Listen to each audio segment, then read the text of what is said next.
ആരവാൻ വിഷയം WCCയുടെ പോരാട്ടമായിട്ട് വന്നു എന്ന് പറയുന്നവർ, നമുക്കൊരു ടോയ്ലറ്റ് പോലും ഇല്ലാത്ത അവസ്ഥ വരുന്നത്, അതൊക്കെ WCCയുടെ പോരാട്ടമായി തന്നെയാണ് വന്നതെന്നാണ് അവരുടെ ഒരു വാദം. അതെങ്ങനെ കാണും?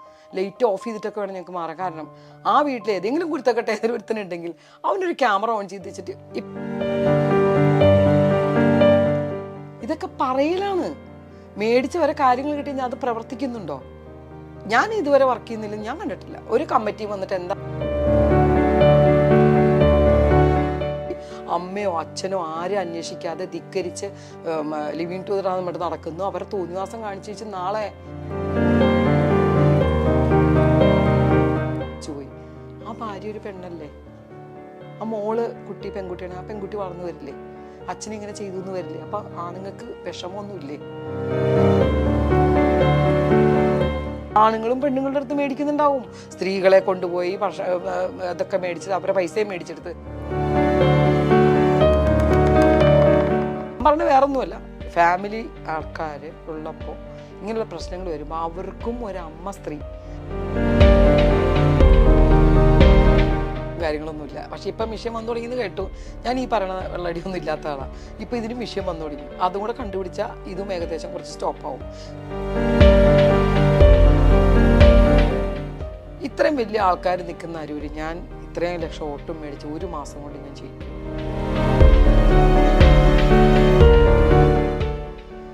എൻ്റെ അടുത്ത് ചേച്ചി ഫോണെടുത്ത് പ്രിയങ്ക ചേച്ചി ഉണ്ടോ? ആ ഞാനാണല്ലോ. ആ ശരി ശരി. പിന്നെയാണ് ഞാൻ കാണുന്നത് ഫേസ്ബുക്കിൽ പ്രിയങ്ക തൂങ്ങി മരിച്ചത്.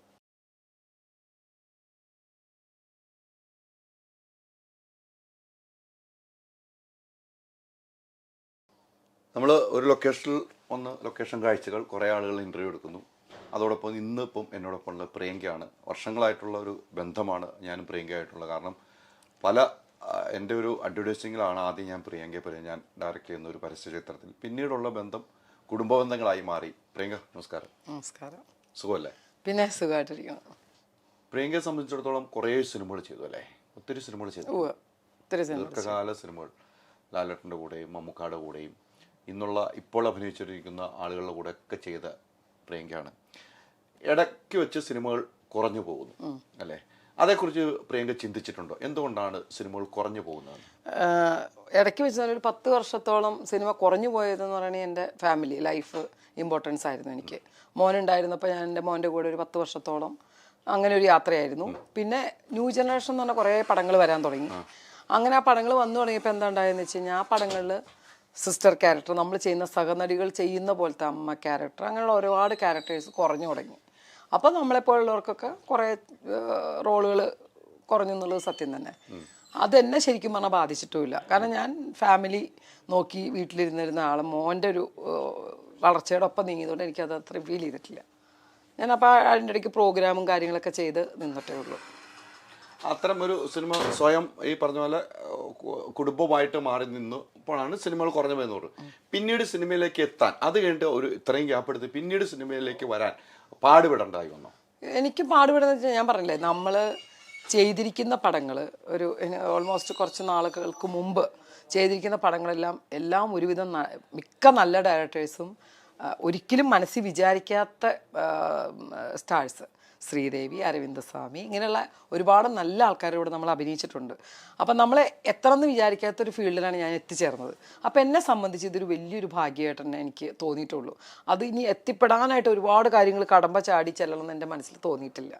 അപ്പോൾ എനിക്കിപ്പോൾ ഒരു സീൻ ചെയ്യാനാണെങ്കിലും പ്രിയങ്ക അത് ചെയ്യണം എന്ന് പറഞ്ഞ് വിളിച്ച ഒരുപാട് ഡയറക്ടേഴ്സ് ഉണ്ട്. പ്രിയങ്ക ചെയ്തെന്നത്. അപ്പോൾ അങ്ങനെയുള്ള സീനിൽ എന്നെ വിളിച്ചിട്ടുണ്ട്. അത് ഈ ഗ്യാപ്പിനിടയ്ക്ക് എന്നെ വിളിച്ചിട്ട് ഞാൻ ചെയ്തിട്ടുണ്ട്. അപ്പോൾ നിവിൻ പോളിയുടെ ആ ക്രിക്കറ്റിൻ്റെ പടം, അതിലൊരു ബ്യൂട്ടീഷ്യനായിട്ട് ഒറ്റ സീനേ ഉള്ളൂ. ആ ഡയറക്ടർ വിളിച്ചു വന്ന് ചെയ്യാൻ പറഞ്ഞു. ഞാൻ വന്ന് ചെയ്തല്ലോ. എനിക്കതൊന്ന്, കാരണം നമ്മൾ ഇപ്പോൾ ഒരു പടം ചെയ്യുമ്പോൾ നമ്മൾ അഭിനയിക്കാൻ വേണ്ടി വന്നതല്ലേ. അപ്പോൾ ഒരു സീനാണെങ്കിലും വന്ന് ചെയ്യുക, പോവുക. അല്ലാതെ എനിക്ക് അങ്ങനെ അഭിനയിക്കാൻ യൂണിയൻ ചാൻസ് കിട്ടിയില്ലല്ലോ എന്നുള്ളൊരു വിഷമമൊന്നും എനിക്കുണ്ടായിട്ടില്ല. പിന്നെ പരിഭവം പാർവതി അറിയാലോ, അതെൻ്റെ സ്വന്തം ഞങ്ങളുടെ ഒരു പ്രൊഡക്ഷനാണ്. അത് ഇങ്ങനെ ഏഷ്യാനെറ്റിൽ ഇങ്ങനെ പോയിക്കൊണ്ടിരിക്കുന്നുണ്ട്. അപ്പം നമുക്ക് അഭിനയം എന്ന് പറഞ്ഞിട്ട് നമുക്കൊരു ഇല്ല എന്നുള്ളൊരു വിഷമം നമുക്ക് ഫീൽ ചെയ്തിട്ടില്ല. മാറ്റി നിർത്തപ്പെട്ടിട്ടുണ്ടോ? അങ്ങനെ മാറ്റി നിർത്തിപ്പെട്ടിട്ടുണ്ടോ എന്ന് വെച്ചാൽ എനിക്ക് അങ്ങനെയുള്ള ചെറുതായിട്ട് തോന്നിയിരുന്നു. നമ്മളൊക്കെ ഇപ്പം ഞാൻ അങ്ങനെ പറഞ്ഞിട്ടുമുണ്ട് ചില ഇതിൽ. കാരണം ഇങ്ങനെ പടങ്ങൾ, പുതിയ ന്യൂ ജനറേഷൻ പടങ്ങൾ വരുമ്പോൾ നമ്മൾ മാറ്റി നിർത്തിയായിട്ട് നമുക്ക് തോന്നിയിട്ടുണ്ട്. കാരണം അതിൽ വരുന്നൊക്കെ പുതിയ ആൾക്കാരെ അവരുടെ ഒരു ഗ്യാങ് പോലെയൊക്കെ ചെയ്യാൻ തുടങ്ങിയെന്ന് എനിക്ക് തോന്നിയിട്ടുണ്ട്. കാരണം പടം കാണുമ്പോൾ ഒരു ഇതുമില്ലാത്ത പുതിയ പുതിയ ആൾക്കാർ വരുന്നു, അവരെ കണ്ടിന്യൂ ചെയ്തിട്ട് ചില ഗ്യാങ്ങുകൾ ഇങ്ങനെ കൊണ്ടുപോകും. എനിക്ക് ഫീൽ ചെയ്തിട്ടുണ്ട്.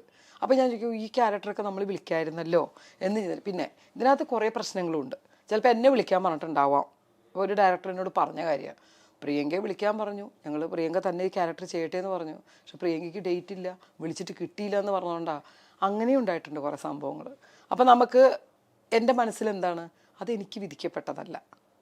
എനിക്ക് വിധിച്ചാണ് ഇപ്പോൾ ഈ പടം, ഇത് ഈ റോള് ചന്ദ്രിക എന്ന റോള് എനിക്ക് വിധിച്ചതാണ്. ഞാൻ വന്ന് ചെയ്യുന്നു, അതിൽ വിശ്വസിക്കുക. നമ്മൾ ആരും പഴിചാരണ്ട. എനിക്ക് കിട്ടാനുള്ളത് എനിക്ക് വന്ന് ചേർന്നിരിക്കും. അതാണ് എൻ്റെ ഒരു വിശ്വാസം. ആ കാലഘട്ടത്തിൽ പ്രിയങ്കയുടെ കാലഘട്ടത്തിലുണ്ടായിരുന്ന കുറേ നടിമാരുണ്ടല്ലേ, അന്ന് ഉണ്ടായിരുന്ന കുറേ പേരുണ്ടല്ലോ. ആ സുഹൃത്ത് പോലെ ഇപ്പോഴും സൂക്ഷിക്കുന്ന നിങ്ങൾ അമ്മയുടെ പ്രോഗ്രാം വരുമ്പോൾ ഞാൻ കാണാറുണ്ട്. അവർക്കും സിനിമകൾ വളരെ കുറഞ്ഞു പോയായിരുന്നു. നിങ്ങളെല്ലാവരും കൂടെ അതേക്കുറിച്ച് ചർച്ച ചെയ്തിട്ടുണ്ടാവുമല്ലോ.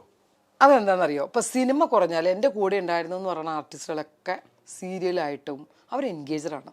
അവർക്കൊന്നും വീട്ടിലിരിക്കുന്ന ആൾക്കാരൊന്നുമല്ല, എൻഗേജറാണ്. സിനിമ ഇല്ല എന്നുള്ള വലിയൊരു കുറവുണ്ട്. അതുണ്ടെങ്കിൽ പോലും നമുക്ക് അഭിനയമാണ്, നമുക്ക് ജീവിതമാർഗ്ഗം അഭിനയം. ആ സീരിയലായാലും അവർ അഭിനയിക്കുന്നുണ്ട്. പിന്നെ നമ്മൾ തമ്മി ഓരോ വിളിക്കുന്നില്ലെന്നേ, പടമൊന്നുമില്ല, എന്ത് ചെയ്യാനാ. ഇപ്പോഴത്തെ സമയത്ത് നമുക്ക് അമ്മ, അനിയത്തിമാർ, ചേട്ടൻ്റെ ഭാര്യ, പിന്നെ കിച്ചണിൽ ഇങ്ങനെയുള്ള ഓരോ ക്യാരക്ടേഴ്സാണല്ലോ വരുന്നത്. അതൊന്നും ചില ഇപ്പോഴത്തെ പടങ്ങളിൽ കാണാനില്ല. നമ്മൾ പടം കാണുമ്പോൾ നമുക്ക് കാണണ്ടേ, അയ്യോ അതിലൊരു ക്യാരക്ടർ ഉണ്ടായിരുന്നു, അങ്ങനെ ഇല്ല, ഒന്നും കാണുന്നില്ല. പിന്നെ നമ്മൾ എന്ത് ചെയ്യാൻ പറ്റും? ഞങ്ങളുടെ ചർച്ച അതേ ഉള്ളൂ. പിന്നെ നമ്മൾ ജോലി ചെയ്യുക, സീരിയലായാലും എന്തായാലും അഭിനയിക്കുക. ഒരു വലിയ കേസ് ഉണ്ടായിരുന്നു അല്ലെ, കോടതിയിലെ കേസ് വന്നു, പിന്നീട് കേസ് വേറെ നിലയിലേക്ക് പോകുന്നു, അതുമായിട്ടുണ്ട് വാർത്താ സമ്മേളനവും, വീണ്ടും ആ കേസ് വീണ്ടും വരുന്നു. അത് എത്രമാത്രം പ്രശ്നങ്ങളാണ് ജീവിതത്തിലുണ്ടായത്? അത് ഒരു 20 വർഷം ഈ കേസ് ഞാൻ നടത്തിയത് തന്നെയാണ്. നടന്ന് ഈ കേസിന്റെ പുറകെ നടന്ന് ആ കേസിന് വേണ്ടി വാദിച്ചും കോടതി കയറിയും ഒരുപാട് കഷ്ടപ്പെട്ട ഒരാളാണ്. പക്ഷെ എനിക്ക് ആ കേസ് എൻ്റെ ലൈഫിനെ, എൻ്റെ കലാപരമായ ഭാഗത്തിൽ ബാധിച്ചിട്ടില്ല. കാരണം ഞാൻ അപ്പോഴും വർക്ക് ചെയ്തുകൊണ്ടിരിക്കുകയായിരുന്നു. എനിക്ക് അതിനകത്ത് അങ്ങനെ ഒരു കേസ് വന്നപ്പോൾ എന്നെ പ്രിയങ്ക വന്ന് ചെയ്യുമെന്ന് പറഞ്ഞ 1-2 വ്യക്തികളുണ്ട്. പരിഭവം പാർവതി, ഏഷ്യാനെറ്റ്, ഞാൻ ജീവിതത്തിൽ മറക്കില്ല. കേസ് വന്ന അപ്പം തന്നെ അവർ എൻ്റെ പരിഭവം പാർവതി എക്സ്റ്റെൻഡ് ചെയ്ത് തരിക ചെയ്തത്. അതെൻ്റെ ലൈഫായിരുന്നു. രണ്ടാമത് സുബ്രഹ്മണ്യ സാർ, ദേവി മഹാത്മ്യം, കടമറ്റത്ത് കത്തനാര് സീരിയല്, ഇതൊക്കെ അവർ എന്നെ വിളിച്ച് അതിനകത്ത് ചെയ്യിപ്പിച്ചാണ്. അതൊക്കെ എന്നെ സംബന്ധിച്ചൊരു ദൈവഭാഗ്യമായിട്ട് ഞാൻ കാണുന്നു. അതെൻ്റെ ലൈഫിനെ ബാധിച്ചോന്ന് വെച്ചാൽ ബാധിച്ചിട്ടുണ്ട്, ഇല്ലെന്ന് ഞാൻ പറയില്ല. ഞാൻ വിഷമിച്ചിട്ടുണ്ട് ഒരുപാട്. പക്ഷെ ഞാൻ അത് 20 വർഷവും എൻ്റെ എത്ര എഫേർട്ട് എടുത്തിട്ട് ഞാനത് പയറ്റിയിട്ട് തന്നെ ഞാൻ നിരപരാധിയെന്ന് തെളിയുകയും ചെയ്തു. അതിലെനിക്ക് വളരെ ഇതുണ്ട്. കാരണം അങ്ങനെ വന്നല്ലോ, ആരെ വേറെ പത്രക്കാരോ അല്ലെങ്കിൽ വെറുതെ ഒരാളും വിളിച്ചു പറഞ്ഞതല്ല. ഒരു മജിസ്ട്രേറ്റിനെ കൊണ്ട് എനിക്ക് പറയിപ്പിക്കാനുള്ള കഴിവൊന്നും എനിക്കില്ല. മജിസ്ട്രേറ്റ് നോക്കിയിട്ട് അതിനകത്ത് തെളിവും ഒന്നും ഇല്ലാത്ത അടിസ്ഥാനത്തിൽ പ്രിയങ്ക ഈ കുറ്റത്തിൽ നിരപരാധിയാണെന്ന് അവിടുന്ന് വന്ന ഓർഡർ. അപ്പൊ എല്ലാവരും പറയും ഇതൊക്കെ ചെയ്ത് നമുക്ക് ചെയ്യാൻ പറ്റി, ഞാൻ ആരായെന്നെ, എല്ലാവരും അതൊക്കെ ചെയ്യിപ്പി. അങ്ങനെയൊന്നുമില്ല. ഇങ്ങനെ വന്നു.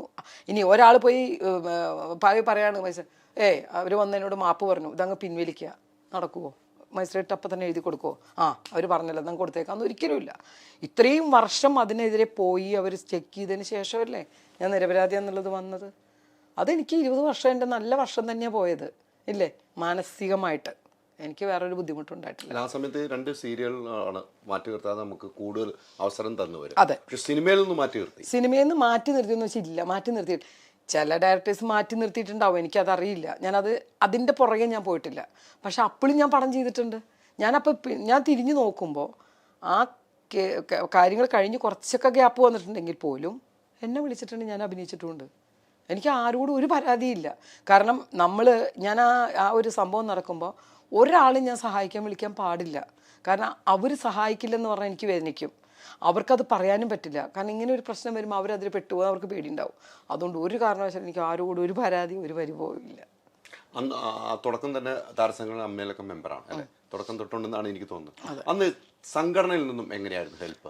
എനിക്ക് രണ്ടുപേരും ആർട്ടിസ്റ്റുകളാണ്. അതെ, എനിക്ക് അതിനകത്ത് ഏറ്റവും കൂടുതൽ ഗണേശേട്ടനാണ്. കാരണം ഗണേശേട്ടനായിരുന്നു ഞാൻ ഫസ്റ്റ് വിളിച്ച് പറഞ്ഞത്. അന്ന് ഗണേശേട്ടൻ MLA, ഗണേശേട്ടനാണ് വിളിച്ച് പറയുന്നതും എനിക്ക് ഒത്തിരി സപ്പോർട്ട് ചെയ്തൊരു ഗണേശേട്ടൻ ഒരു വാക്ക് പറഞ്ഞിട്ടുണ്ട്. അന്ന് സ്റ്റേഷനിൽ വിളിച്ചിട്ടാണ് പ്രിയങ്ക ആ കുട്ടി നിരപരാധിയാണ് എന്നൊരു വാക്ക് ഗണേശേട്ടൻ പറഞ്ഞിരുന്നു.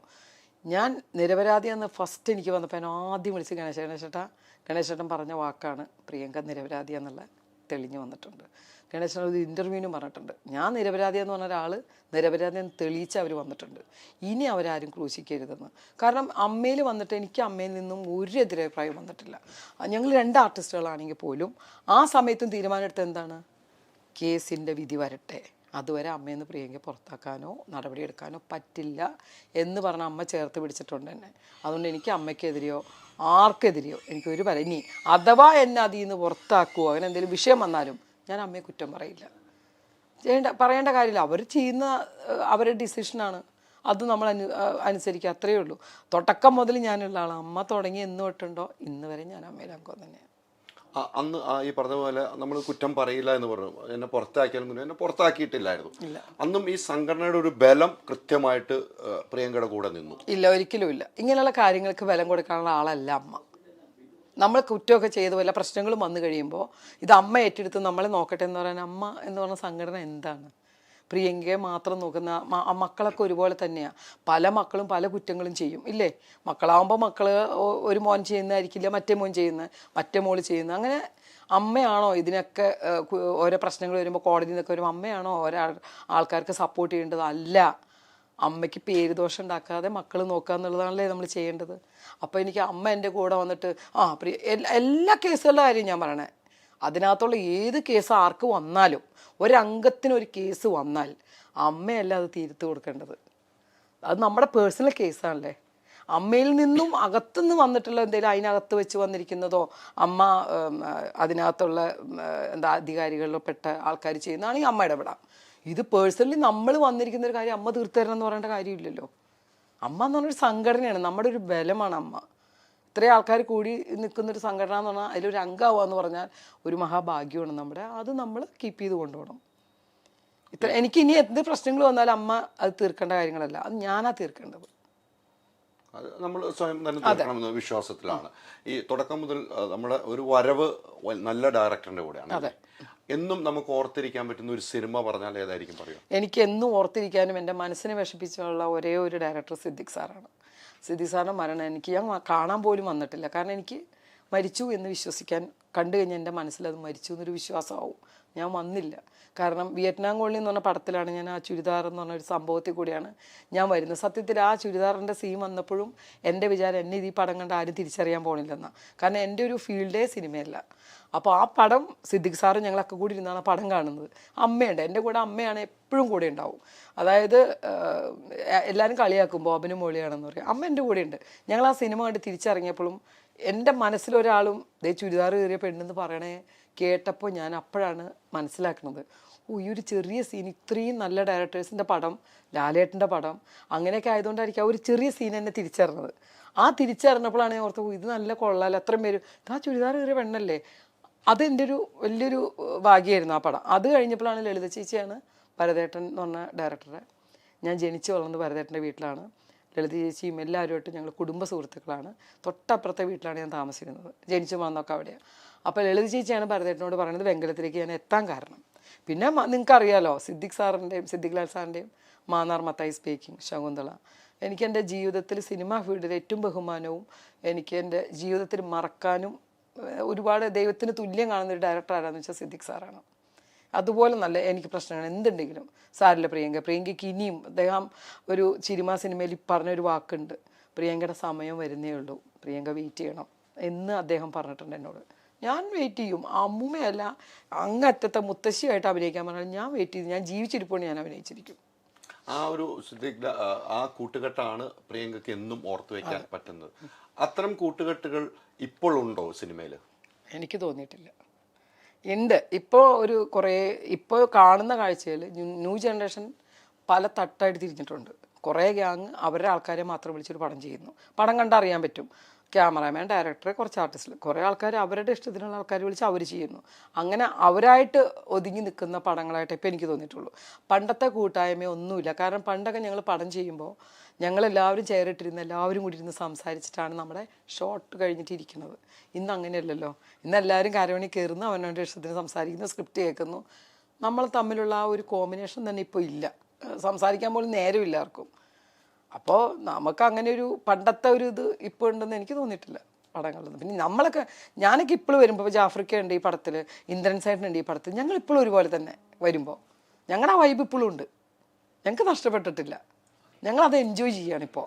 ഞങ്ങളൊരു കാരവണിലല്ലോ ഇന്നിരുന്നത്, ഞങ്ങൾ പരസ്യമായിട്ട് മാവിൻ്റെ ചുവട്ടിലാണ് ഞങ്ങളിരുന്നത്. ആര് കാരവൺ അവിടെ ഉണ്ട്, ഇന്ദ്രൻസേട്ടനും ജാഫ്രിക്കയും ഞങ്ങളെല്ലാവരും കൂടി അവിടെ ഇരുന്നാണ് സംസാരിക്കണേ. ഞങ്ങളുടെ പഴയ കാര്യങ്ങളൊക്കെ ഞങ്ങൾക്ക് അത് നഷ്ടപ്പെട്ടിട്ടില്ല.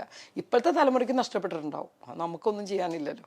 ജീവിതത്തിൽ ഏറ്റവും വലിയ നഷ്ടം എന്ന് പറയുന്നത് ഏതായിരിക്കും? എനിക്കോ, എൻ്റെ ജീവിതത്തിൽ ഏറ്റവും നഷ്ടം എന്ന് പറഞ്ഞാൽ എൻ്റെ അച്ഛൻ തന്നെയാണ്. കാരണം അച്ഛൻ്റെ സ്നേഹം എനിക്ക് ഒട്ടും കിട്ടിയിട്ടില്ല. 4 വയസ്സിൽ എൻ്റെ അച്ഛൻ മരിച്ചു പോയത്. അച്ഛൻ എന്ന് പറയുന്നത് എനിക്ക് നഷ്ടമാണ്. പിന്നെ ഫീൽഡിൽ വന്നാലല്ലോ എൻ്റെ ജീവിതത്തിലെ നഷ്ടം എൻ്റെ അച്ഛൻ തന്നെയാണ്. ഫീൽഡിലുണ്ടായ നഷ്ടം എന്തായിരിക്കും? ഫീൽഡിലുള്ള നഷ്ടം എന്ന് പറയുന്നത് എനിക്ക്, ഞാൻ പറഞ്ഞില്ലേ, സിദ്ദിഖ് സാറിൻ്റെ ഒരു നഷ്ടം വലിയൊരു നഷ്ടം, ഭരതേട്ടൻ്റെ നഷ്ടം എനിക്ക് വലിയൊരു നഷ്ടം. കാരണം ഭരതേട്ടൻ ഇന്ന് ജീവിച്ചിരിപ്പുണ്ടായിരുന്നെങ്കിൽ ഞാൻ ചിലപ്പോൾ അടുത്ത പടം, ഭരതേട്ടൻ്റെ പിന്നത്തെ പടത്തിൽ എനിക്ക് നല്ലൊരു ക്യാരക്ടർ അദ്ദേഹം വെച്ചിരുന്നു. അദ്ദേഹം തന്നെ പറഞ്ഞിട്ടുണ്ട്, ഇവൾ ട്രെയിൻ ചെയ്ത് വരുന്നേ ഉള്ളൂ, ഇവൾക്ക് ഇനിയും സമയമുണ്ട്, ഇവൾക്ക് നല്ലൊരു ക്യാരക്ടർ കൊടുക്കാൻ എനിക്ക് പറ്റിയിട്ടില്ല. കാരണം വൈശാലി സമയത്തൊന്നും ഞാൻ അഭിനയിക്കുന്നില്ല. അദ്ദേഹം ഉണ്ടായിരുന്നെങ്കിൽ ചിലപ്പോൾ ഈ ഫീൽഡിൽ ചിലപ്പോൾ എനിക്ക് വേറെ ഒരു തലമായിരിക്കും ഉണ്ടാവുക. ഈ ഗ്യാങ്ങിന്റെ കാര്യം പറഞ്ഞു. അപ്പം ഒരു ഗ്യാങ് ഉണ്ട് അല്ലെങ്കിൽ ഒരു ഗ്രൂപ്പ് ഉണ്ട് എന്ന് പറഞ്ഞു.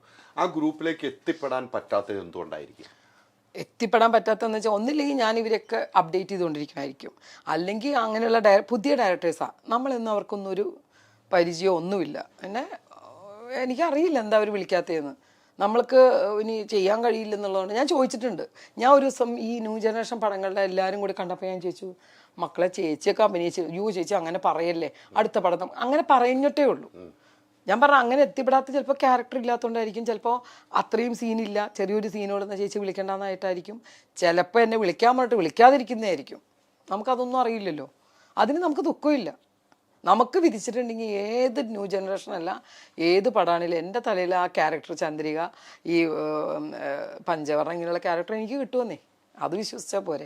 ഈ വിളിക്കാൻ പറഞ്ഞിട്ട് വിളിക്കാത്തതാണെന്ന് സംശയിക്കുന്നുണ്ടോ? ഡയറക്ടർ പറഞ്ഞിട്ട് വിളിക്കാത്തത്, അവിടെയൊക്കെ കളിക്കുന്നത് പ്രൊഡക്ഷൻ ടീമുകളായിരിക്കും. പ്രൊഡക്ഷൻ ടീമിനെ ഞാൻ അങ്ങനെ മൊത്തത്തിൽ കുറ്റം പറയാനൊന്നും തയ്യാറില്ല. ഇതിനകത്ത് എന്താ സംഭവിച്ചതെന്ന് എനിക്കറിയില്ല. കാരണം ഒരു ഡയറക്ടർ പേരൊന്നും ഞാൻ പറയില്ല. അദ്ദേഹം എന്നോട് പറഞ്ഞ ഒറ്റ വാക്കേ പ്രിയങ്ക എപ്പോഴും പറഞ്ഞ, പ്രിയങ്ക വിളിക്കാൻ പറഞ്ഞു, പ്രിയങ്കയ്ക്ക് പറ്റിയൊരു ക്യാരക്ടർ പറഞ്ഞ് ഞാൻ വിളിക്കാൻ പറഞ്ഞ് ആളെ വിട്ടപ്പോൾ അവർ പറഞ്ഞ വാക്ക് ഇതാണ്, അവരെ വിളിച്ചിട്ട് കിട്ടിയിട്ടില്ല, അവർ ബിസിയാണ്. അന്ന് ഞാൻ ഒരു സീരിയലും ചെയ്തിട്ടില്ല. ഞാൻ 14 വർഷത്തിന് ശേഷമാണ് ഈ സീരിയൽ ചെയ്യുന്നത് തന്നെ. പക്ഷെ ഒന്നും ഞാൻ ചെയ്യാറില്ല. സ്റ്റേജ് പ്രോഗ്രാം എല്ലാം വന്നാൽ ചെയ്യും, ഇനാഗുറേഷൻസ് അങ്ങനെ എന്തെങ്കിലുമൊക്കെ ചെയ്ത് നിൽക്കുന്ന ഒരാളാണ് ഞാൻ. അങ്ങനെ പറഞ്ഞപ്പോഴാണ് എനിക്ക് സത്യത്തിൽ സങ്കടം തോന്നിയത്. എന്തിനാണ് ഇങ്ങനെ എന്നെ വിളിച്ചിട്ടില്ല, അവരെന്തുകൊണ്ടാണ് അങ്ങനെ ചെയ്തതെന്ന് പിന്നെ ചിന്തിച്ചിട്ടുണ്ട്. അവർക്ക് അവരുടേതായ ആൾക്കാരെ സ്ഥിരം വിളിക്കുന്നവരുണ്ടാവും, എപ്പോഴും അപ്ഡേറ്റ് ചെയ്തിരിക്കുന്നപ്പോൾ. അല്ലെങ്കിൽ ഞാൻ എപ്പോഴും വിളിച്ചുകൊണ്ടിരിക്കുകയാണ്, നമ്മളെപ്പോഴും, അത് ആരുടെയും കുറ്റമല്ല. ഞാൻ അലീനെ വിളിച്ചുകൊണ്ടിരിക്കണം, അലി ഇതാ എന്നെ പോലെ ചെയ്തിട്ട്, അപ്പോൾ എനിക്ക് പ്രിയങ്ക ഇപ്പോൾ തമിഴിലുണ്ടല്ലേ, അതുകൊണ്ടായിരിക്കാം മേ ബി. എന്തിനാ കുറ്റം പറയണത്? ചിലപ്പോൾ അതുകൊണ്ടായിരിക്കും. ഒരു ലൊക്കേഷനിൽ എന്തെങ്കിലും കൈപ്പേറിയ അനുഭവം ഉണ്ടായിട്ടുണ്ടോ? എനിക്കോ, ഞാൻ അങ്ങനെ കൈപ്പേറിയ അനുഭവം ഇങ്ങോട്ട് വന്ന് തിരിച്ച് അതിനേക്കാൾ ഇരട്ടി കൊടുത്തിട്ട് ഇറങ്ങി പോകും. അങ്ങനെ അനുഭവം ഉണ്ടായിട്ടുണ്ട്? എനിക്കുണ്ടായിട്ടില്ല, ഞാൻ ഉണ്ടാവാനുള്ള സാഹചര്യം കൊടുത്തിട്ടില്ല. അങ്ങനെയുള്ള കൈപ്പേറിയ അനുഭവം ഉണ്ടായാൽ അത് തിരുത്തി മുന്നോട്ട് പോകാൻ എനിക്ക് നന്നായിട്ട് അറിയാം. ഞാൻ അങ്ങനെ ഒരെണ്ണത്തിൽ നിൽക്കാറുമില്ല ഒരു ലൊക്കേഷനിലും. അങ്ങനെ ഒരു സംഭവം എനിക്ക് ഉണ്ടായിട്ടില്ല. ചിലർ പറയും ഭയങ്കര, എനിക്കൊന്നും തോന്നിയിട്ടില്ല.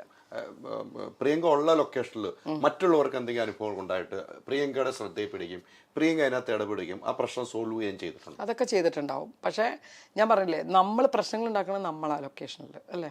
നമ്മൾ അങ്ങനെ പ്രശ്നങ്ങൾ ഉണ്ടാക്കാതെ എല്ലാവരുമായിട്ടും പ്രശ്നങ്ങളില്ലാത്ത രീതിയിൽ മുന്നോട്ട് പോയാൽ നമുക്ക് നല്ല രീതിയിൽ തന്നെ പോവാം. ആരാ പ്രശ്നങ്ങൾ ഉണ്ടാക്കണത്? ഇപ്പം എനിക്ക് അലിയോട് സംസാരിക്കുന്നത് എൻ്റെ ഇഷ്ടമാണ്. അത് നാളെ അലീനോട് ഞാൻ കുറേ സംസാരിച്ചിട്ടുണ്ട്, നാളെ അലി എന്തെങ്കിലും പറഞ്ഞു കഴിയുമ്പോൾ സംസാരിച്ച അന്ന് ഇത് പറഞ്ഞില്ലേ എന്നും പറയണത് തെറ്റാണ്. ചെയ്യരുത്, ഒരു പെണ്ണും ചെയ്യരുത്.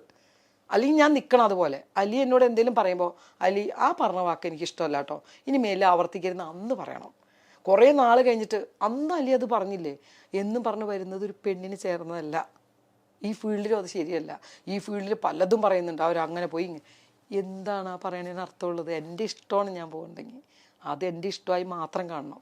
അല്ലാതെ അത് നടന്ന് അവിടെ ഇവിടെയൊക്കെ കുറേ പോയി കുറേ കഴിഞ്ഞേച്ചും ഞാൻ വളരെ ശക്തമായിട്ട് പറഞ്ഞിട്ടുണ്ട്, അത് ഒരു പെണ്ണും ഒരു കാരണവശാലും അങ്ങനെ ഒരാളെ ആരോപിക്കരുത്, പോകരുത്. എൻ്റെ അമ്മ എൻ്റെ കൂടെ നടക്കണത് എന്നെ വിശ്വാസമില്ലാഞ്ഞിട്ടല്ല.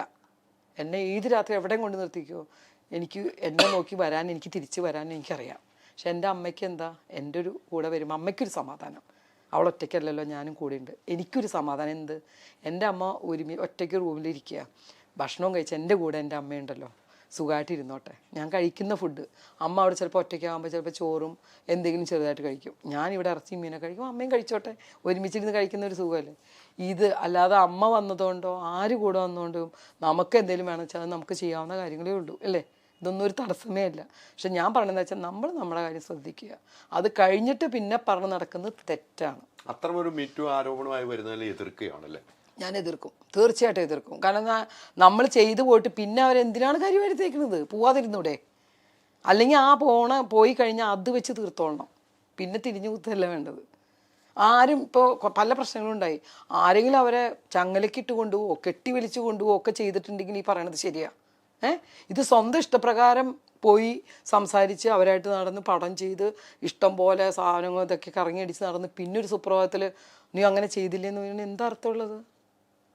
നമ്മൾ പോയിട്ടല്ലേ, നമുക്ക് പോയായിരുന്ന ഇവിടെ ഒന്നുമല്ല. ഇപ്പം എന്നെ 10 പേരും കൂടെ ബലമായിട്ട് കൊണ്ടുപോയി കഴിഞ്ഞാൽ എനിക്ക് പ്രതികരിക്കാം, എനിക്ക് പറയാം, അവകാശമുണ്ട് എനിക്ക്. ഇതെൻ്റെ സ്വന്തം ഇഷ്ടത്തിന് ഞാൻ അലിയോട് സംസാരിക്കുന്നു ഫോൺ ചെയ്ത് എപ്പോഴും. എൻ്റെ സ്വന്തം ഇഷ്ടത്തിന് ഞാൻ സംസാരിക്കണം, അതിൽ കുറ്റം പറഞ്ഞിട്ട് പിന്നെ നാളെ അലി അത് പറഞ്ഞു ഇത് പറഞ്ഞു പറഞ്ഞ കാര്യമില്ല. അത് അലി തെറ്റായിട്ട് എന്നോട് എന്തെങ്കിലും പറഞ്ഞാൽ ഞാനത് തിരുത്തണം. അലി ആ വാക്ക് എനിക്ക് ഇഷ്ടമല്ല കേട്ടോ, ഇനി മേലെ എന്നോട് അലി അത് സംസാരിക്കരുത് ഞാൻ പറയാം അല്ലേ. കുറേ കഴിഞ്ഞതെല്ലാം കഴിഞ്ഞ് കിട്ടാതെ എന്തെങ്കിലും ഞാൻ അലിയുടെ കയ്യിൽ നിന്ന് ആഗ്രഹിച്ചിട്ട് കിട്ടാണ്ട് വരുമ്പോൾ അലിയെ കുറ്റം പറയാന്നുള്ളത് തെറ്റാ, ഞാൻ അതിന് നിൽക്കില്ല. ഈ WCC എന്നൊരു പ്രസ്ഥാനം സ്ത്രീകളുടെ പ്രശ്നങ്ങളുമായാണ് WCC എന്ന പ്രസ്ഥാനം ഉണ്ടായത് അല്ലെ, അമ്മയായിട്ട് താരസംഘടനയായിട്ട് എതിർപ്പൊക്കെ ഉണ്ടായിട്ട്. ആ പ്രസ്ഥാനത്തെ എങ്ങനെയാണ് കാണുന്നത്? എങ്ങനെ കാണാനാ, ഓരോരുത്തർക്കും ഓരോ തീരുമാനമല്ലേ. WCC കുറ്റം പറയാനൊന്നും ഞാനാളല്ല, സ്ത്രീകളുടെ ഒരു സംഘടന എന്ന് പറഞ്ഞിട്ട് വന്നതാണ്. അമ്മയ്ക്ക് എതിരായിട്ട് നിന്ന് കഴിഞ്ഞാൽ നമ്മൾ അതിന് എന്താ പറയുക, അവർക്ക് അവരുടേതായ കാര്യങ്ങളുണ്ടാവും നേടിയെടുക്കാൻ വേണ്ടിയിട്ട്. അത് നേടിയെടുക്കാൻ അവർ ശ്രമിക്കുന്നു. അതിന് നമ്മളിപ്പോൾ അതിലും അംഗമാവണമെന്നൊന്നുമില്ല, നമുക്ക് അതിനകത്ത് എതിർപ്പൊന്നുമില്ല. പക്ഷെ നമ്മൾ എന്താണെന്ന് വെച്ചാൽ അങ്ങനെയൊക്കെ ചെയ്തു വരുന്ന മറ്റുള്ളവരുടെ, നമ്മൾ അഭിനയിക്കുന്ന ഒരു ആർട്ടിസ്റ്റ് അല്ലേ, ഒരുപാട് എതിർ അഭിപ്രായങ്ങളുണ്ടാവും. അമ്മയിലുള്ളതും വലിയ വലിയ ആൾക്കാർ തന്നെ അമ്മയിലിരിക്കുന്നത്, അതായത് നമ്മളെ സിനിമ രംഗത്ത് ഏറ്റവും മുതിർന്ന ആൾക്കാർ അതിനകത്തുള്ളത് അല്ലേ. അപ്പോൾ WCC എന്ന് പറഞ്ഞൊരു എതിര് വന്നു നിന്നിട്ട് അത് ഫൈറ്റ് ചെയ്തിട്ട് എന്തിനാ നമ്മുടെ കലാപരമായ എത്രയോ നല്ല കഴിവുള്ള ആർട്ടിസ്റ്റുകൾ ഇപ്പോൾ വെറുതെ ഇരിക്കേണ്ടതെന്നറിയോ? ഈ ഒരു പ്രശ്നം കൊണ്ടാണോ എന്താണെന്ന് എനിക്കറിയില്ല. പക്ഷെ എനിക്ക് ഇഷ്ടമുള്ള ആർട്ടിസ്റ്റുകളൊക്കെ അതിൽ വെറുതെ ഇരിക്കുകയാണ് ഇപ്പോൾ വർക്ക് ചെയ്യാതെ. ഈ കാരണം കൊണ്ടാണോ എന്നും എനിക്കറിയില്ല. എനിക്കെതിരൊന്നുമില്ല, അതൊക്കെ അവരുടെ ഇഷ്ടമുള്ള. ഇപ്പം ഒരു സംഘടനയിൽ ചേരാന്ന് എന്നെ നിർബന്ധിച്ച് ചേർക്കല്ലേ, എൻ്റെ മനസ്സുകൊണ്ട് ഞാൻ ചേർന്നതല്ലേ, നമുക്ക് എതിരഭിപ്രായമൊന്നുമില്ല. അവരവരുടെ ഇഷ്ടത്തിൽ സംഘടന വേണമെന്ന് തോന്നിയിട്ടുണ്ടോ? ഞാൻ പറയട്ടെ, ഇപ്പം നമ്മൾ നേരത്തെ പറഞ്ഞത് തന്നെ, നമ്മൾ തന്നെയല്ലേ കാരണം ഉണ്ടാക്കണത്. ഒരു ലൊക്കേഷനിൽ പോയിട്ട് അയാൾ തോണ്ടി എന്നെ പിച്ച് എന്തിനു വേണ്ടിയിട്ടാ തോണ്ടോ പിച്ചോ അങ്ങനെ എന്തെങ്കിലും സംസാരിക്കുകയൊക്കെ ചെയ്ത് നമുക്ക് പ്രതികരിക്കാനുള്ള കഴിവില്ലേ? എന്തിനോ വേറൊരു സംഭവം ഇപ്പോൾ പറയേണ്ട ലൊക്കേഷനിൽ സെർച്ച് ചെയ്യണം, അത് ചെയ്യണം, ഇത് ചെയ്യണം, എന്തിനു വേണ്ടിയിട്ട്? എന്താ അതിൻ്റെ ആവശ്യം എന്താണ്? ഞങ്ങളൊക്കെ എത്ര വർഷം കൊണ്ട് ഫീൽഡിൽ നിന്ന് വരുന്ന ആൾക്കാരാണ്. എനിക്ക് ഇത്രയും വർഷം, ഞാൻ 30ാമത്തെ വർഷമായിട്ടുണ്ടാവും ഈ ഫീൽഡിൽ വന്നിട്ട്. എനിക്ക് ഈ ഫീൽഡിൽ നിന്ന് അങ്ങനെയുള്ള ദുരനുഭവം ഒന്നും ഉണ്ടായിട്ടില്ല. ഒരു വർക്കിൽ നിന്ന് എനിക്ക് അങ്ങനെ ആരുമായിട്ടൊരു പ്രോബ്ലം ഉണ്ടായിട്ട് തിരിച്ചു പോകുന്ന ആളുമല്ല ഞാൻ. എനിക്ക് ഇഷ്ടപ്പെട്ടില്ലേ എന്തെങ്കിലും സംസാരിച്ചോ, ശരി ഇവിടെ വെച്ച് നിർത്ത്, ഞാൻ പോവാന്ന് പറഞ്ഞു പോന്നിട്ടേ ഉള്ളൂ. നമുക്കങ്ങനെ ചെയ്തൂടെ? എന്തിനാ അതിന് പ്രത്യേകിച്ചൊരു സംഘടന? ഈ സംഘടനയ്ക്ക് അല്ല, WCCയുടെ പ്രവർത്തനം ഏത് മേഖലയിലാണ് പോകുന്നത് നമ്മളെല്ലാവരും കാണുന്നുണ്ട്. അതെ അല്ലേ? ഇപ്പൊ WCCയുടെ പ്രവർത്തനം എന്താണെന്ന് പോലും നമുക്കറിയാത്ത അവസ്ഥയിലും അല്ലേ ആണല്ലോ. അപ്പൊ ഞാൻ അതിനെ കുറിച്ചൊന്നും ചിന്തിക്കാനൊന്നും പോകാറില്ല. കാരണം നമുക്ക് അമ്മയെ നമ്മൾ കുറ്റം പറയില്ല. കാരണം അമ്മ എന്ന് പറഞ്ഞാൽ സംഘടനയ്ക്ക് ഒരു പരിധിയുണ്ട്. ആർട്ടിസ്റ്റുകളുടെ കളത്തിൽ ഇടപെടാനാണ് ഇരുന്നത്. എനിക്ക് അമ്മേനൊന്നും കുറ്റം പറയാനൊന്നുമില്ല. എത്രയോ നല്ല പ്രവർത്തികളുണ്ട്. ഇപ്പം ഞാൻ പറയട്ടെ, ഒരു 5000 രൂപ വെച്ച് എല്ലാ മാസവും 1-ാം തീയതി എൻ്റെ ബാങ്കിൽ വരുന്നുണ്ട്. ഈ 5000 രൂപയും കൊണ്ട് ഓരോ വീട്ടുകാരും ജീവിക്കുന്നുണ്ട്, മരുന്നും വാടകയും ഒക്കെ കൊടുത്ത്. അത് കാണാൻ മനുഷ്യന് കണ്ണില്ലേ? അതുകൊണ്ടാണ് ജീവിക്കുന്നവർ. അപ്പോൾ അതും ഒരു അമ്മ ചെയ്യുന്നൊരു പുണ്യപ്രവൃത്തി തന്നെയല്ലേ. എത്രയോ പേർക്ക് വീട് വെച്ച് കൊടുക്കാനും ആവശ്യങ്ങളൊക്കെ ചെയ്യില്ല. പിന്നെ അമ്മ എല്ലാവരുടെയും പേഴ്സണൽ കാര്യങ്ങളൊക്കെ ഇടപെട്ട് ചെയ്തു തന്നില്ല, ആ പൈസ വാങ്ങിച്ച ഇത് വാങ്ങിച്ചെന്നില്ല, ഇതെന്ന് പറയുന്നതിന് അർത്ഥമൊന്നുമില്ല. അമ്മ ചെയ്യേണ്ടതൊക്കെ ചെയ്യുന്നുണ്ടെന്ന് തന്നെ വിശ്വസിക്കുന്നു അല്ലേ? ഞാൻ വിശ്വസിക്കുന്നുണ്ട്. ഈ പറഞ്ഞ പോലെ WCCയുടെ ഒരു പോരാട്ടത്തിലാണ് നമുക്ക് പല കമ്മിറ്റികൾ രൂപീകരിച്ചത്. ഹൈക്കോടതി വരെ ഇടപെട്ടിരുന്നു അല്ലേ, കംപ്ലൈന്റ് കമ്മിറ്റി. അത് WCCയുടെ പോരാട്ടമാണ്. ഒരു ക്യാരവാൻ വിഷയം WCCയുടെ പോരാട്ടമായിട്ട് വന്നു എന്ന് പറയുന്നവർ, നമുക്കൊരു ടോയ്ലറ്റ് പോലും ഇല്ലാത്ത അവസ്ഥ വരുന്ന, അതൊക്കെ WCCയുടെ പോരാട്ടമായി തന്നെയാണ് വന്നതെന്നാണ് അവരുടെ ഒരു വാദം. അതെങ്ങനെ കാണുന്നു? ഞാനത് പറയില്ല. കാരണം ഈ WCC വരുന്നതിന് മുമ്പേ ഞാനിവിടെ സംസാരിച്ചിട്ടുണ്ട്. കാരണം ഞങ്ങൾ ഒരു സ്ഥലത്ത് ഷൂട്ടിങ്ങിന് പോയപ്പോൾ ഇന്ന് WCC ഒന്നുമില്ല, ക്യാരവൺ വന്ന് തുടങ്ങിയ സമയമാണ്. ഞങ്ങൾക്ക് അവിടെ ഡ്രസ്സ് മാറാനോ ഒന്നിനും പരസ്യമായിട്ടൊരു സ്ഥലം ഞങ്ങൾ എന്ത് ചെയ്യും? അന്ന് ഞാൻ വാദിച്ചു തന്നെ. അവിടെ അത്ര ആൾക്കാരുണ്ടായിരുന്നു. പ്രൊഡ്യൂസറെ പറഞ്ഞ് മനസ്സിലാക്കി ഞങ്ങൾക്ക് എന്തെങ്കിലും ഒരു സഹായം ചെയ്തു തരുന്നു പറഞ്ഞിട്ട് അന്ന് ക്യാരവൺ കൊണ്ടുവന്ന് ഞങ്ങൾക്ക് സേഫാക്കി തന്ന ഒരു പ്രൊഡ്യൂസറുണ്ട്. അപ്പം ഞാൻ പറഞ്ഞേ WCC ഇടപെട്ടുകൊണ്ടൊന്നുമല്ല, അങ്ങനെ ഞാൻ പറയില്ല. കാരണം അതിനു മുമ്പേ നമ്മൾ ഇതിനു വേണ്ടി സംസാരിച്ചിട്ടുണ്ട്. ഇത് ശ്രദ്ധയിലും പെടുത്തിയിട്ടുണ്ട്, അമ്മയിലും ശ്രദ്ധയിൽ പെടുത്തിയിട്ടുണ്ട്. അമ്മ പ്രൊഡ്യൂസർ അസോസിയേഷനിൽ സംസാരിച്ചിട്ടുമുണ്ട്. ഇങ്ങനെ ഒരു അന്ന് എനിക്ക് തോന്നുന്നു ആരോ ഇതിനകത്ത് പരാതി പറഞ്ഞിട്ടുണ്ട് അമ്മയിൽ. കാരണം ഞങ്ങൾ സത്യം പറഞ്ഞാൽ ഞങ്ങൾ ഭയങ്കരമായിട്ട്, കാരണം ഇന്നത്തെ കാലത്ത് നിങ്ങൾക്ക് അറിയില്ല, പഴയ കാലമല്ല. ഒരു ഓല കെട്ടിയിട്ടോ ഒരു തുണി മറച്ചിട്ടോ ഡ്രസ്സ് മാറാൻ ഇപ്പം ഞങ്ങൾക്ക് പറ്റില്ല. ഈ ഒളി ക്യാമറ എന്ത് സാധനം ഉണ്ടെങ്കിൽ അത് എവിടെ ഇരിക്കണേ എന്താണെന്ന് അറിയില്ല. ഇതങ്ങ് കയറി വരുമ്പോൾ ആണ്ട് അവൾ നടന്നുകൊണ്ടല്ലേ കിട്ടിയെന്ന് പറയും. ചിലപ്പോൾ അത് അറിഞ്ഞിട്ട് പോലും ഉണ്ടാവില്ല. ഒരു വീട്ടിൽ നമ്മൾ സമാധാനമായിട്ട് ഡ്രസ്സ് മാറാൻ ഞങ്ങൾക്ക് ബുദ്ധിമുട്ടാണ്. ലൈറ്റ് ഓഫ് ചെയ്തിട്ടൊക്കെ വേണം ഞങ്ങൾക്ക് മാറാൻ. കാരണം ആ വീട്ടിൽ ഏതെങ്കിലും കുരുത്തക്കെട്ട് ഏതൊരു ഒരുത്തനുണ്ടെങ്കിൽ അവനൊരു ക്യാമറ ഓൺ ചെയ്ത് വെച്ചിട്ട് ഇപ്പോൾ നമ്മുടെ ബട്ടൺസിനകത്ത് വരെ ക്യാമറ വെക്കാം ഇല്ലേ? നമ്മൾ എന്ത് തെറ്റ് ചെയ്തിട്ടുണ്ടാവും? നമ്മൾ ഓടി വന്ന് സീൻ്റെ സമയത്ത് ഡ്രസ്സ് മാറി നമ്മൾ ഓടിയിട്ടുണ്ടാവും ഇല്ലേ? അപ്പോൾ അതുകൊണ്ട് നമ്മുടെ സേഫിന് വേണ്ടിയിട്ടല്ല, ക്യാരവണിൽ നിങ്ങൾക്ക് സുഖമായിട്ട് AC കൊണ്ടിരിക്കാനല്ല. ഞങ്ങൾക്ക് ചിലപ്പോൾ ഒന്ന് ടോയ്ലറ്റിൽ പോകേണ്ടി വരും, ചിലപ്പോൾ ഡ്രസ്സ് മാറേണ്ടി വരും, ഒന്ന് എന്തെങ്കിലുമൊക്കെ. അപ്പോൾ അതിന് വേണ്ടിയാണ് നമ്മളിത് വേണ്ടി വേണമെന്ന് പറഞ്ഞത്. അത് ഇവർ പറയുന്നതിന് മുമ്പേ ഞങ്ങൾ പറഞ്ഞിട്ടുമുണ്ട്. അമ്മയിൽ ഞങ്ങൾ കംപ്ലൈൻറ്റും പറഞ്ഞിട്ടുണ്ട്, വേണം ഞങ്ങൾക്ക് എന്തെങ്കിലും ഒരു പ്രൈവസി വേണമെന്ന്. അത് തെറ്റാണോ? സ്ത്രീകളുടെ പ്രശ്നങ്ങൾ പഠിക്കുന്നതിന് വേണ്ടി കംപ്ലൈന്റ് കമ്മിറ്റി രൂപീകരിച്ചിട്ടുണ്ട് അല്ലേ? അത് കോടതിയും കൂടെ ഇടപെട്ട് രൂപീകരിച്ചാൽ അത്തരമൊരു കമ്മിറ്റി വേണമെന്നുള്ളൊരു കാഴ്ചപ്പാടുണ്ടോ? ഇപ്പൊ എവിടെയാ കമ്മിറ്റി? എവിടെയെങ്കിലും കാണാറുണ്ടോ? ഉണ്ടോ? അല്ല, അല്ലെങ്കിൽ കണ്ടിട്ടുണ്ടോ എവിടെയെങ്കിലും? എൻ്റെ അന്വേഷണം ഇവിടെ വന്നിട്ടുണ്ടോ? ഇതൊക്കെ പറയലാണ്. മേടിച്ച് വരെ കാര്യങ്ങൾ കിട്ടി ഞാൻ അത് പ്രവർത്തിക്കുന്നുണ്ടോ? ഞാൻ ഇതുവരെ വർക്ക് ചെയ്യുന്നില്ല, ഞാൻ കണ്ടിട്ടില്ല. ഒരു കമ്മിറ്റി വന്നിട്ട് എന്താ നിങ്ങൾക്ക് ബുദ്ധിമുട്ടുണ്ടോ ആര് ചോദിച്ചിട്ടുണ്ട്? ഇതൊക്കെ ശ്രദ്ധയിൽ ഇങ്ങനെ ഓരോ ന്യൂസ് വന്ന് ഇങ്ങനെ പോവാന്നല്ലാതെ, ഞാൻ നേരത്തെ പറഞ്ഞതാണ് അടിസ്ഥാനം. നമ്മൾ എന്ത് ശരിയും തോന്നണം നമ്മൾ ചെയ്യുക. ശരിയാണോ? തീർച്ചയായും അതല്ലേ നമ്മൾ ചെയ്യേണ്ടത്. നമുക്ക് പറ്റാത്തനി നമ്മൾ വിട്ടേക്കുക. അതിലേക്ക് നമ്മൾ പിന്നീതായി പോകണേ എന്തിന്? പിന്നെ ഈ കംപ്ലൈൻറ്റ് കമ്മിറ്റിയൊക്കെ വന്ന് ഈ കാര്യങ്ങളൊക്കെ അത് പരിഹരിച്ച് എന്താ അവിടെ നടക്കുന്നത്? അതിൻ്റെ സിനിമാ ഫീൽഡിൽ ഇപ്പം എന്ത് നടക്കുന്നുണ്ട്? എൻ്റെ ഒരു അനുഭവം വെച്ച് നോക്കുകയാണെങ്കിൽ എനിക്ക് സിനിമാ ഫീൽഡിൽ നിന്ന് ഒരു ബുദ്ധിമുട്ടായിട്ട് അനുഭവം എനിക്ക് വരുന്നില്ല. മറ്റുള്ളവർ വരാതിരിക്കാൻ അവർ നോക്കണം.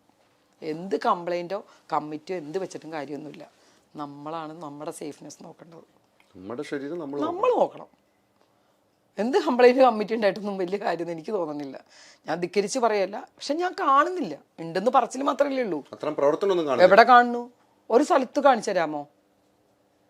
ഞാൻ കണ്ടിട്ടില്ല. അതൊരു വീഴ്ചയല്ലേ? അങ്ങനെ കമ്മിറ്റി വേണമെന്ന് പറയും.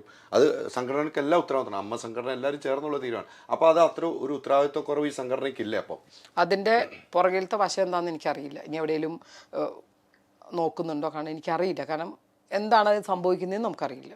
അപ്പം അത് വന്നാൽ നല്ലതാണ്. കാരണം ഒരു സേഫ്നെസ് ആണ്. പക്ഷെ സ്ത്രീകൾ സേഫ്നെസ് അല്ലെന്ന് പറയുന്നത് ഇതിന് മാത്രം എന്താ ഇവിടെ നടക്കുന്നത് എനിക്ക് മനസ്സിലാവാത്തത്.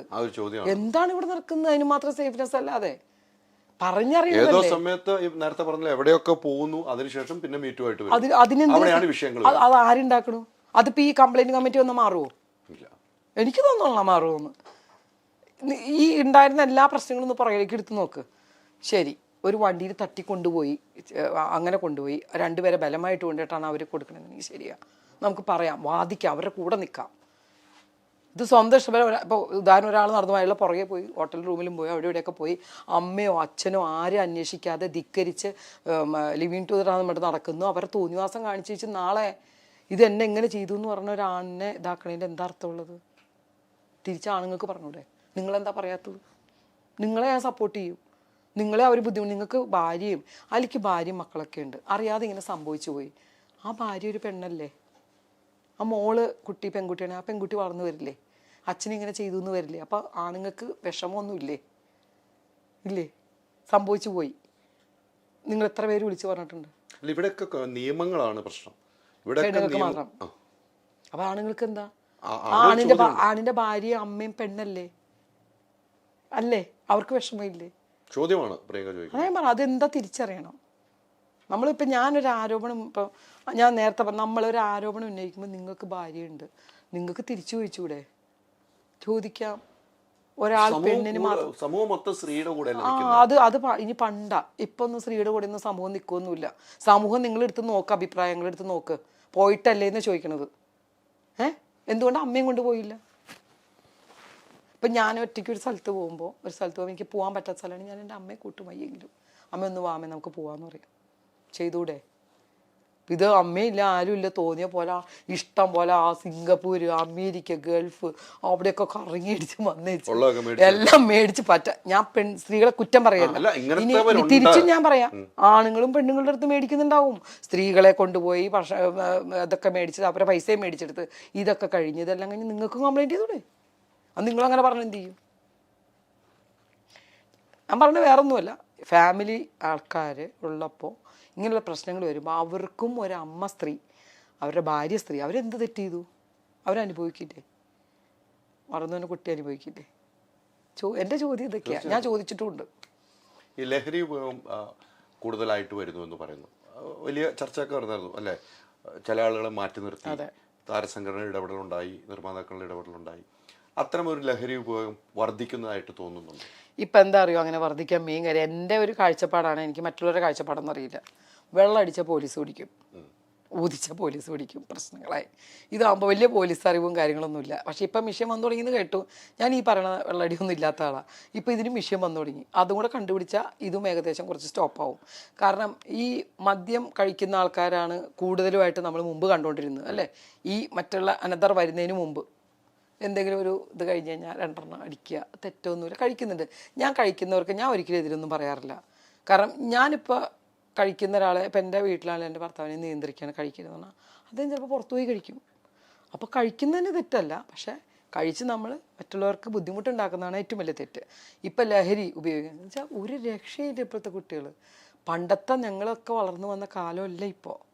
ഇപ്പം ഇതൊക്കെ കിട്ടാൻ ഈസിയാണ്. വാട്സപ്പിൽ കൂടെ ഒരു മെസ്സേജ്, ഇന്ന പാലത്തിൻ്റെ താഴെ വന്നാൽ മതി കേട്ടോ, സാധനം കിട്ടി, ഒരു ഇതും വേണ്ട. മറ്റേത് ഞങ്ങൾക്ക് ഫോണുണ്ടോ പണ്ട്? ഇങ്ങനെ വല്ലതും നടക്കുമോ? ഇന്നിപ്പോൾ എന്താ? എത്തിയിട്ടുണ്ട് കേട്ടാ, പോവാ, പല പേരുകൾ. ഇതൊക്കെ ഉപയോഗിച്ച് ഇന്നത്തെ ജനറേഷൻ ആൾക്കാരൊക്കെ പ്രശ്നങ്ങളായിക്കൊണ്ടിരിക്കുക. ലഹരി ഇഷ്ടം പോലെ ഉപയോഗിക്കുന്ന ആൾക്കാരുണ്ട്. ഉപയോഗിക്കാൻ എന്താ ചെയ്യുക? അനുഭവിക്കുന്നതല്ല, എന്ത് ചെയ്യാൻ പറ്റും? അത്തരം ആളുകളെ വെച്ച് സിനിമകൾ ചെയ്യുമ്പോഴാണ് സിനിമയ്ക്ക് പ്രശ്നങ്ങൾ ഉണ്ടാവുന്നു. നമ്മളെപ്പോഴും കാണുന്നു ചർച്ചകളൊക്കെ, ഞാൻ പല വാർത്തകളും ചെയ്തിട്ടുണ്ട്. അത്തരം ആളുകളെ വെച്ച് തന്നെ സിനിമ ചെയ്യാനും ചില ആളുകൾ വരുന്നു. ഇവിടെ ആരെ കുറ്റം പറയണം? നമ്മൾ ആരെയും കുറ്റം പറയണ്ട. ആ സിനിമകൾ നല്ലപോലെ അംഗീകരിക്കുന്ന പ്രേക്ഷകരുണ്ട്, നല്ലപോലെ പൈസ ഉണ്ടാക്കുന്ന പ്രൊഡ്യൂസേഴ്സ് ഉണ്ട്. ഇവരടിക്കോ അടിക്കാതിരിക്കോ ലഹരി കഴിക്കോ എന്തായാലും തിയേറ്ററിൽ കൈയടിയിരിക്കുന്ന ഏതൊരാളാണെങ്കിലും പ്രൊഡ്യൂസറും ഡയറക്ടേഴ്സും അവരെ കാസ്റ്റ് ചെയ്തിട്ടുണ്ടാവും. ലഹരി ഒന്നും അവർ നോക്കുന്നില്ല ഇപ്പോൾ. എന്താ ശരിയല്ലേ?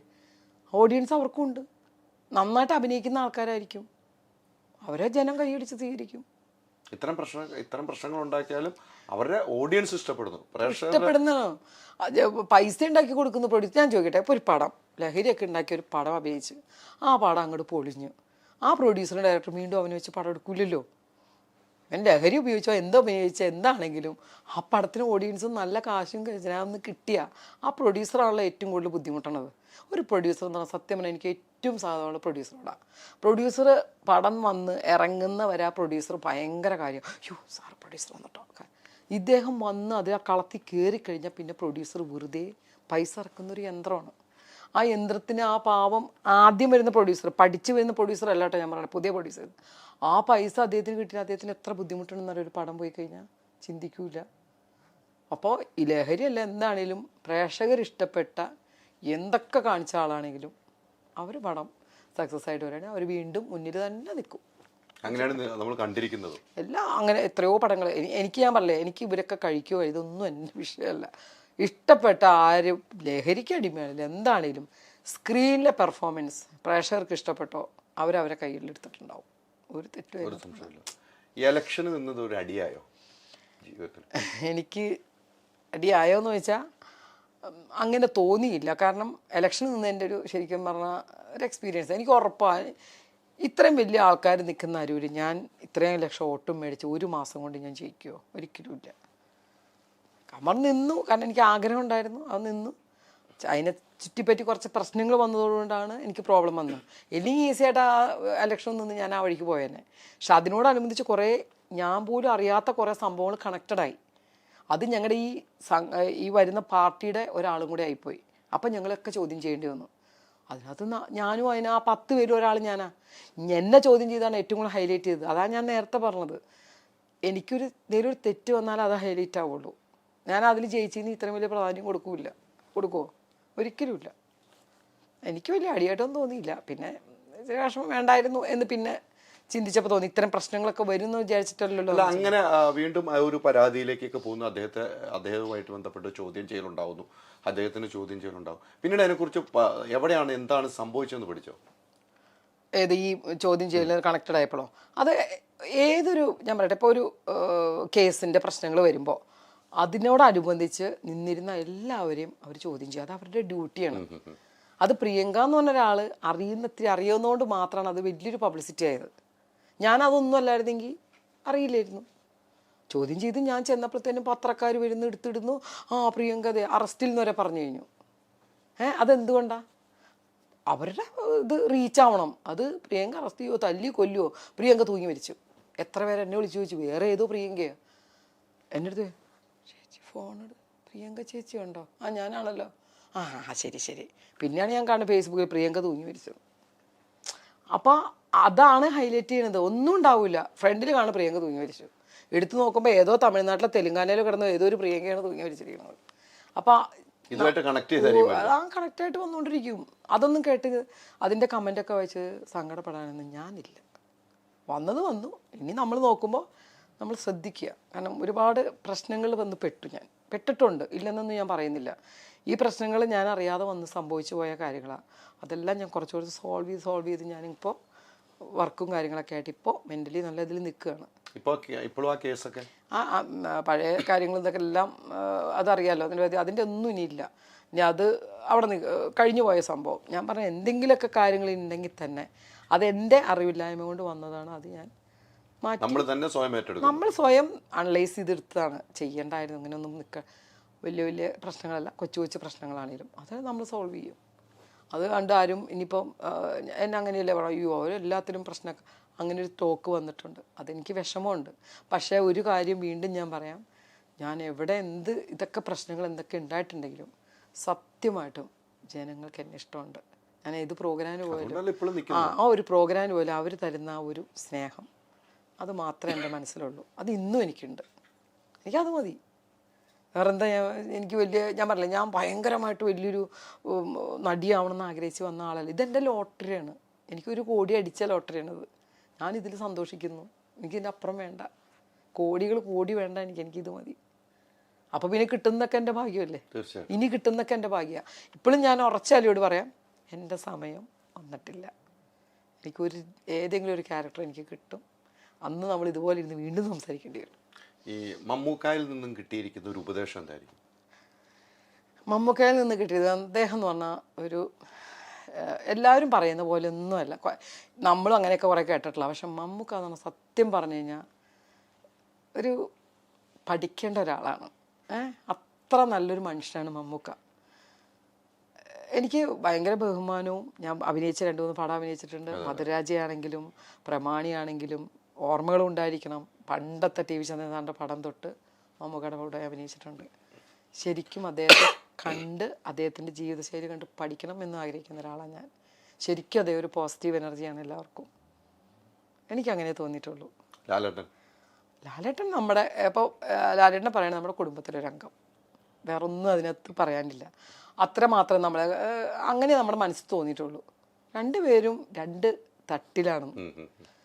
മനസ്സിലായോ? നമുക്ക് നല്ല ജീവിത രീതി ഇതൊക്കെ നമ്മൾ നോക്കി കണ്ടിങ്ങനെ അധികം സംസാരിക്കില്ലെങ്കിലും വളരെ സ്നേഹമുള്ള ഒരാളാണ് നമുക്ക്. നമ്മൾ വിചാരിക്കും അയ്യോ അദ്ദേഹത്തിന് പിന്നെ അതാ ഞങ്ങൾ അമ്മ എന്ന് പറഞ്ഞ സംഘടനയുടെ മീറ്റിംഗ് എന്ന് പറഞ്ഞാൽ ഞങ്ങൾക്ക് ഉത്സവമാണ്, ആഘോഷമാണ്. സെൽഫി എടുക്കുക, ഡിപി ഇടുക. അവരല്ലേ സെൽഫി എടുക്കുക, ഡിപി ഇടുക. അന്നത്തെ ഒരു ദിവസം ഞങ്ങൾ ഡ്രസ്സ് തന്നെ സെലക്ഷനാണ് പോയിട്ട്, പുതിയ ഡ്രസ്സ്. ലാലേട്ടൻ പിന്നെ അറിയാമല്ലോ, എല്ലാവർക്കും അറിയാവുന്ന പോലെ ഒരു കുടുംബം, നമ്മുടെ ഒരു അടുത്തുള്ള ബന്ധം, അങ്ങനെയുള്ള ഒരു ഇതേ നമുക്ക് ഫീൽ ചെയ്യുള്ളൂ ലാലേട്ടൻ്റെ കൂടെ നമ്മൾ സംസാരിക്കുള്ളൂ. പിന്നീട് ഇവരുടെ കൂടെയൊക്കെ സിനിമകൾ ഇപ്പോൾ ഇല്ലല്ലോ, ഇവരോട് ചോദിക്കാറുണ്ടോ എന്താണ് എനിക്ക് ഒന്നും കിട്ടുന്നില്ലല്ലോ? ഞാൻ അങ്ങനെ ചോദിക്കാറില്ല, പക്ഷെ ഞാൻ ശ്രദ്ധിക്കാറുണ്ട്. ഇപ്പോൾ ലാലേട്ടൻ്റെ ഒരു പടം ഇറങ്ങിയാൽ നോക്കും, എനിക്ക് പറ്റിയ ക്യാരക്ടർ വല്ലതും ഉണ്ടോ. പക്ഷെ ഞാൻ ഇതിനകത്തൊന്നും അധികം കാണാറില്ല, കാരണം അങ്ങനത്തെ ക്യാരക്ടേഴ്സ് ഒന്നും ഇപ്പം അധികം ഇല്ല. മമ്മൂക്കയുടെ പടത്തിൽ ഇപ്പോൾ എന്തെങ്കിലും ഉണ്ടെങ്കിലും എനിക്ക് എന്തെങ്കിലും ഉണ്ടെങ്കിൽ വിളിക്കും. നേരത്തെ ഞാൻ പറഞ്ഞൊരു വാക്ക് തന്നെ എപ്പോഴും കടമെടുക്കുള്ളൂ. ഈ പടത്തിന് ഞാൻ ഇരിക്കാൻ കാരണം ചന്ദ്ര എന്ന് പറഞ്ഞ ക്യാരക്ടർ കിട്ടാൻ എൻ്റെ ഒരു റോൾ ഇതാണ്, അതുകൊണ്ട് എനിക്കിത് കിട്ടും, എൻ്റെ ദൈവം തരുന്ന ഇത് കിട്ടുന്നു, എനിക്ക് വിധിച്ചു തന്നെ അത് കിട്ടും. അതിനകത്ത് ഞാൻ ആരോടും ചോദിക്കും വേണ്ട, പറയും വേണ്ട, മതി, നമ്മളതിൽ സന്തോഷമായിട്ടിരിക്കുക. ഇപ്പം ഞാനൊരു സീരിയൽ സുഗമോദേവി ഞാൻ ഒരിക്കലും പ്രതീക്ഷിച്ചിട്ടില്ല. അത് ഫൈസൽ അടിമാലി എന്ന് പറഞ്ഞൊരു ഡയറക്ടറുകാരാണ് സുഗമോദേവിയിൽ, അറിയാലോ, സുഗമോദേവിയിൽ ആ ഡയറക്ടർ എന്ന് പറഞ്ഞാൽ ആ ഡയറക്ടർ ഇവിടെ നിൽക്കേണ്ട ആളേ ഇല്ല. അദ്ദേഹം പടം ചെയ്ത് അദ്ദേഹത്തിന് നല്ല സക്സസ് ആക്കാൻ പറ്റും. കാരണം അദ്ദേഹത്തിൻ്റെ ഡയറക്ഷൻ എന്ന് പറഞ്ഞു കഴിഞ്ഞാൽ ഞാൻ ഇത്ര നാളും കണ്ടതിൽ, സീരിയലിൽ കണ്ടതിൽ പെർഫെക്റ്റ് ആയിട്ടുള്ളൊരു ഡയറക്ഷനുള്ള ആളാണ് മതി. ഒരു ജോലിയിൽ ഇത്രയും ഡെഡിക്കേഷനായിട്ട് ഒരു ഡയറക്ടറെ ഞാൻ സത്യം പറഞ്ഞ സീരിയലിൽ കണ്ടിട്ടില്ല എന്ന് തന്നെ പറയാം. ഇത് എൻ്റെ ക്യാരക്ടർ, ഞാൻ ആ മാധവി എന്ന് പറഞ്ഞ് എനിക്ക് അവാർഡ് കിട്ടി. ആ മാധവി എന്ന് പറഞ്ഞ സുഗമോദേവിയിൽ ചെയ്യുന്ന ക്യാരക്ടർ അദ്ദേഹത്തിൻ്റെ കഴിവുകൊണ്ടാണ് അത് ഞാൻ ചെയ്യുന്നത്, അത്രയും ബോൾഡായിട്ട് ചെയ്യുന്നത്. കാരണം ഞാൻ കോമഡി ചെയ്ത്, നിങ്ങൾക്കറിയാമല്ലോ, കുറേ കോമഡിയും കാര്യങ്ങളൊക്കെ ചെയ്തു വന്ന ആളാണ്. പക്ഷെ ഞാൻ നേരത്തെ അന്ന് പറഞ്ഞ പോലെ തന്നെ ഒരു ഡയറക്ടറാണ് നമ്മളെ ക്യാരക്ടർ ചേഞ്ച് ആക്കുന്നത്. കോമഡിയിൽ നിന്ന് തന്നെ ഒരു നോട്ടത്തിൽ എന്തേലും മനുഷ്യ അപ്പോൾ സാറ് വിളിച്ച് പറയും, പ്രിയങ്ക എന്തേ കാണിക്കും, ചീത്ത പറയും നമ്മളെ. ഞാനത് ആസ്വദിച്ച് വർക്ക് ചെയ്യുന്ന ഒരാളാണ്, അങ്ങനെ പറയണം.